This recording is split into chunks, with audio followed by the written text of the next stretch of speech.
Hello vinyl community, Midge here, a guy in a hat who likes to talk about records even when he's on his holiday. And I'm on holiday. It's beautiful, isn't it? It's cool. And I thought, shall I do a video when I'm on holiday? And it's a bit tricky really, isn't it? Because, I haven't got any records with me, but I thought I'd call in a favour and so I could still do a video. And I'm going to do a review today of, can you guess? Can you guess what I'm going to review today? Bad Manners?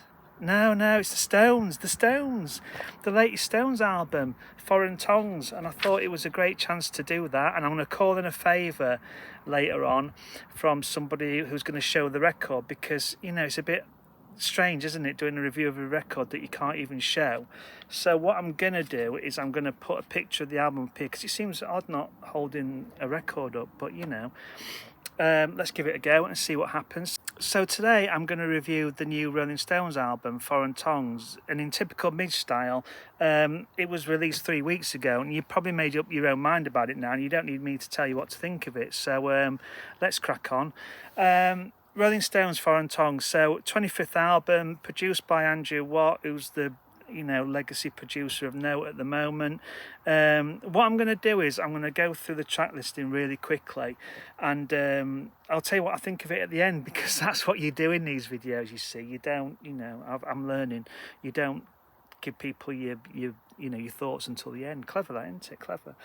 Whether people manage to stay a lot long on my videos is doubtful, but let's give it a go.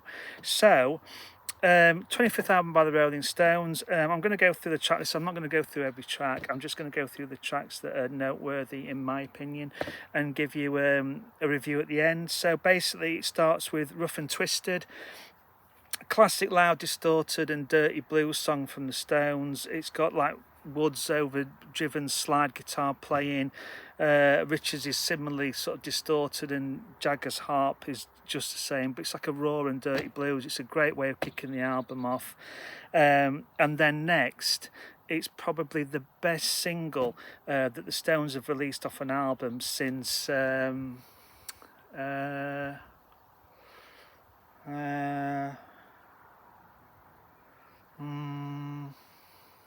oh no, there's no. Well, it's the best single I think the Stones have released in living memory, or for a very long time anyway. In the Stars, it's an amazing song. It's just great. It's just, the chorus vocal hook just makes it for me. It's just a classic Stones song. It sounds full of life, it sounds youthful. And I suppose that brings you back to the video, because in the video for the song, they sort of de-aged themselves, and at the time I thought that's a real shame that they felt they had to do that.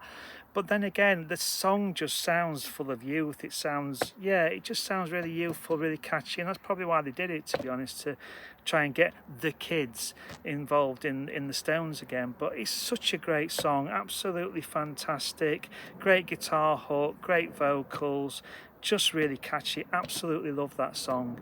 Real highlight of the year for me, that single.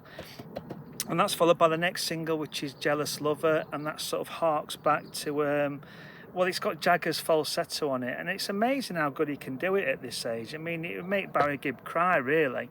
It's just a great sort of falsetto. It's got great slinky guitar work all the way through it, and it's got one of my favourite lyrics on the album. There's two of my favourite lyrics on this album, and the line is, and it stands out for me every time I hear this song, it's "You're choking a tree." I mean, who chokes trees these days? But it's such a great lyric. It's fantastic. And it's sort of reminiscent of Some Girls, really. And I think there's quite a few tracks on this album that hark back to that. And it's what the album as a whole reminds me of.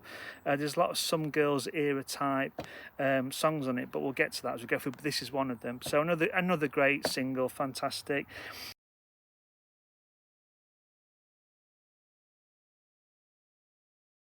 Next one is another classic, another highlight of the album for me, Mr. Charm. It's just great, and they call me Mr. Charm, Mr. Charm, Mr. Charm. It's just got a great vocal hook that runs through it. just great catchy single, make a great single that. Catchy chorus, it's funky, it's got like a trademark swagger that goes through it, and also actually it's got another great lyric in it. It's talking about going into space and who would you trust, Mad Mogul Mr. Musk, which is a great lyric. Mr. Charm, great song. Divine Intervention, again, another great sort of boogie blues song, and it's just got a really great hook in the chorus, really infectious. It's one of those songs that, like Mr. Charm before it, you just can't help singing after you've heard it. It's got some real sort of vocal hooks in it. And then next track is Ringing Hollow, which is one of those sort of country pastiches that the Stones do so well. Great song again. Then we move on to Never Want to Lose You. Again, it harks back to Some Girls. It's got like a kind of funky disco edge to it. Got a really funky bass line on it. Great song again. Then we sort of like get to a bit of a dip. It's sort of the next song is Hit Me in the Head, which is sort of like a short punky type, fast rocker.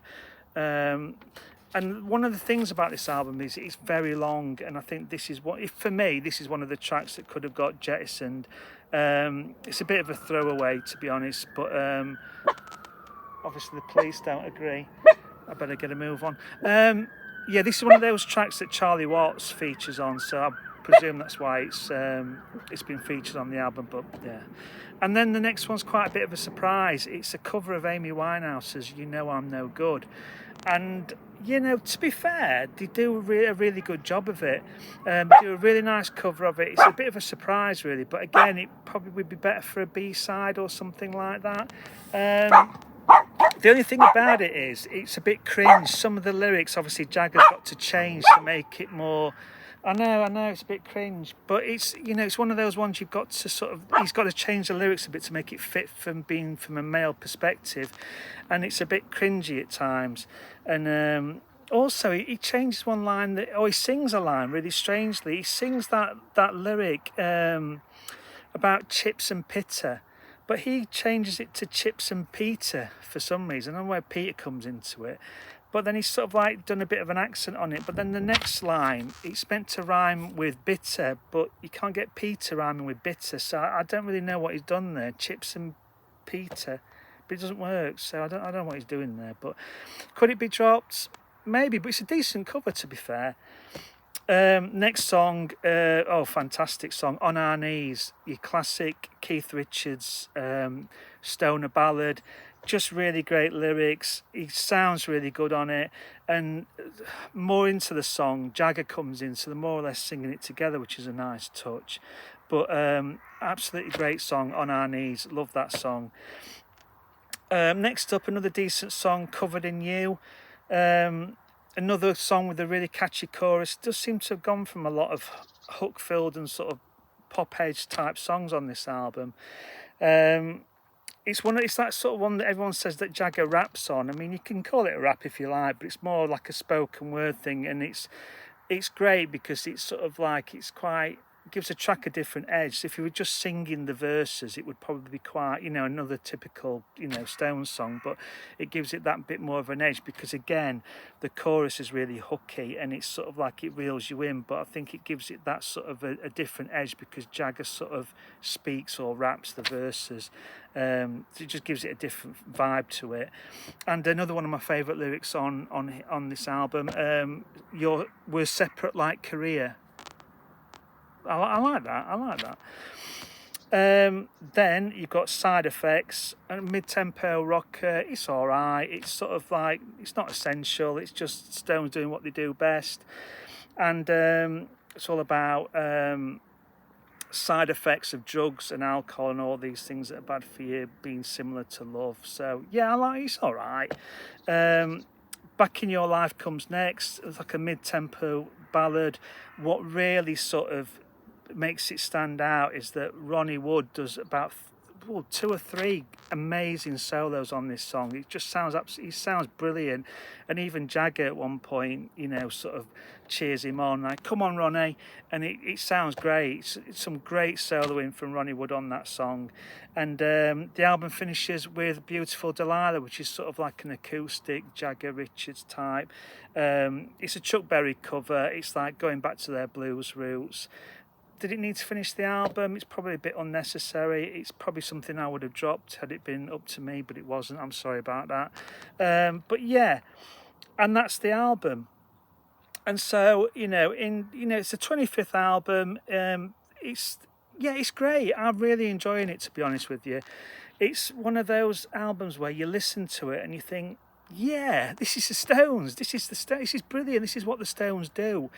And when I was thinking back about the Stones' output over the last couple of decades, I mean, like they only made 2 albums in the 90s, Voodoo Lounge and Bridges to Babylon, and you're thinking that was the era of Britpop. And it's surprising looking back that they didn't sort of try and jump on that bandwagon a bit more and bring some more out, because I think they made 5 albums in the 80s, and I know they're mostly crap, but 2 in the 90s.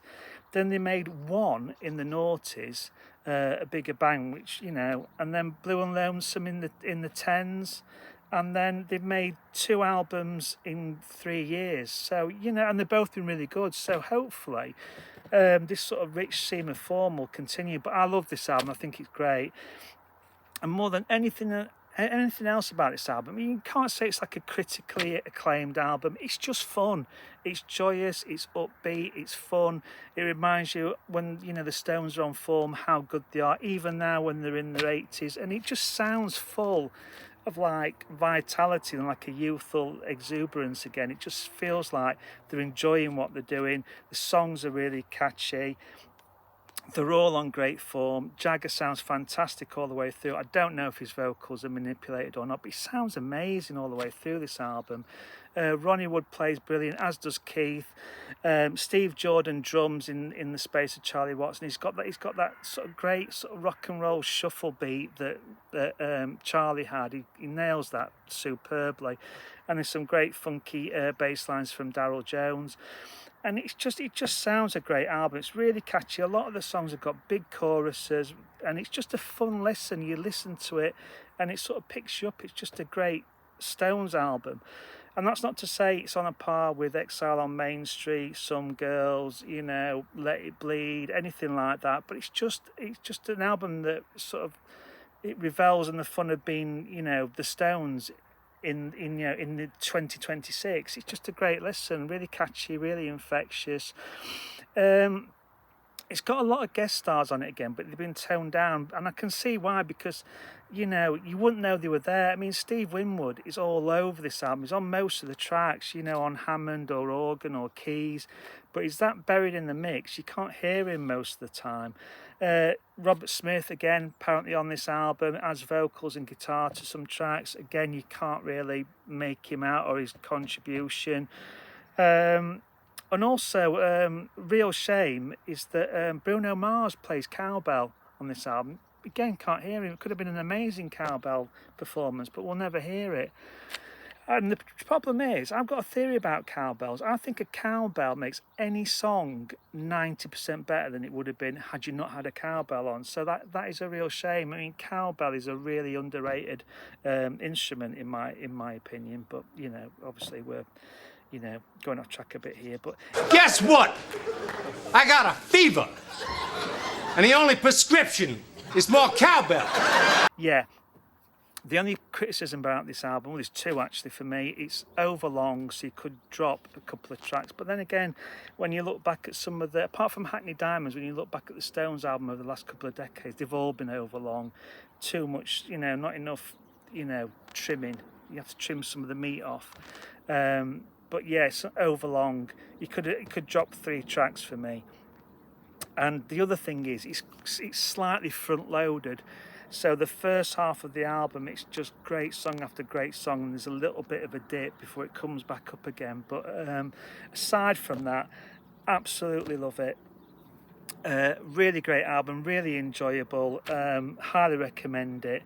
And obviously, I've let you down so far because I've not really shown you the album. So I've called on a favour from a friend of mine, and it's actually pre-holiday Midge. Now, I've asked pre-holiday Midge to show you the album and the format that I bought, and to talk about that a little bit. But the funny thing is, right, he's not on holiday yet. When he recorded, he was still at work. So I mean, yeah, I'm having a great time, and he's you know, he's talking about records back home. So, and he's still at work. So over to you, pre-holiday Midge. All right, Midge on holiday. Rub it in, why don't you? It's all right for you, swanning about.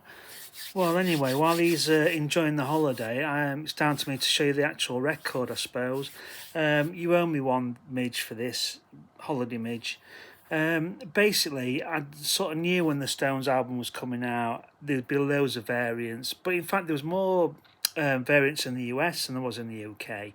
Did you see those Marvel Comics ones, by the way? Absolutely fantastic, but 80 quid per album. F that shizzle. So anyway, I was trying to decide which variant to go for, and I thought the trouble with the Stones and McCartney and acts like that, they're all legacy acts. They're all going to charge a premium for the vinyl anyway. So I thought for £5 more, because I knew it was going to be expensive, I might as well plump for a special edition. So I went for the Blood Records variant in the end. So this is it, and obviously the album covers had a lot of stick, but I absolutely love it. I think it's fantastic. And when you look at how bad the Hackney Diamonds album cover was, I really love this. I think it's great. The only letdown is the fact that it's obviously built like a flap sleeve, but they've not made a flap sleeve with it. I mean, it's criminal. They could have done something really cool with that, but they didn't. But aside from that, it's really well packaged, to be fair. Heavyweight vinyl, gatefold sleeve, thick card. Obviously, with it being a Blood Records variant, it's numbered. There was 7,500 made of these, so why you would want a numbered edition anyway? It's not like anyone's going to be going, oh, I really want to get copy 5,360. I mean, if you're going to do numbered copies and it's like 100 or 200, then fair enough, or even 500 at a push, but not for 7,500. But that aside, nicely packaged. Shots of the band on the gatefold, including this really scary looking picture of Mick there. Looks like he stepped on Lego, and Keith Richards looking a bit like a ghost on that one. But yeah, it's well packaged. You get the inner lyric sleeves there. But what's nice about this version is the colour. So this is a Blood Records, like I say, but it's a splatter version. So I'll show you the vinyl now, and it's pretty cool. So there you go. That's really nice, isn't it? So that's the version. I thought, yeah, I'll go for something a little bit more special for this one. And the flip side looks a bit like jelly, doesn't it? But I thought that was really cool. And like I say, it was expensive anyway, so just for a bit extra, you got this really cool looking, I'm not sure what they call it, Cherry Crush or something vinyl. And yeah, really pleased with that, to be fair. Another nice Blood Records variant, and yeah, that's the vinyl itself. So back to Holiday Midge, the jammy bugger. His album reviews are shit. Thanks, pre-holiday Midge. You'll have a good time, mate. Just hang on in there, a couple more days, and sunshine, and this is great. Really hot, really sunshiny, and just what the doctor ordered. So that's the Rolling Stones, Foreign Tongues. Hopefully I'm going to be finding a few record shops while I'm here, so I'll be hopefully doing another vinyl travelogue video about this holiday. So look out for that, and I'll see you soon. Thanks for watching. Midge out. Cheers.